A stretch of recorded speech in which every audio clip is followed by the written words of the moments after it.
Back-to-back sana ng Venezuela, pinigilan ng Pilipinas. Congratulations kay Maria Gigante, ang bagong Universal Woman 2024. Ang Universal Woman 2024 ay isang prestihiyosong patimpalak na nagbibigay pugay sa kakaibang talino at kagandahan ng mga kababaihan na nagbibigay ng positibong epekto sa mundo ngayon. Ito ay nagbubukas para sa mga kababaihan na may edad 25 hanggang 45, walang anumang pagbabawal sa taas, timbang, o estado sa buhay.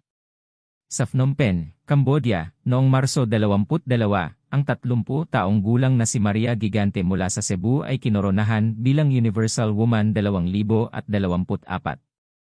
Siya rin ang nagwagi ng Social Media Award.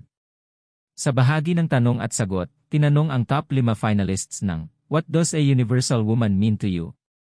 To me, universal woman is the future. I learned in working with this organization that I want to live in a world that is filled with respect and collaboration.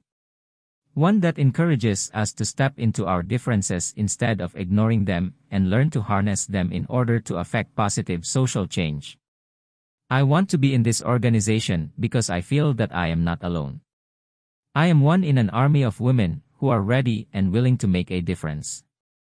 To support a world that is not only sustainable but that transfers economic progress and positive, inclusive social impact. If you are here tonight, welcome to the new era of beauty.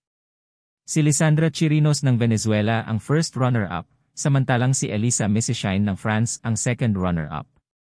Ang Brianna May ng Cambodia ay ang third runner-up, at si Chabeli Peña ng Dominican Republic ang fourth runner-up. Bago sumali sa Universal Woman 2024, si Gigante ay naging kalahok din sa Miss World Philippines competition noong 2022.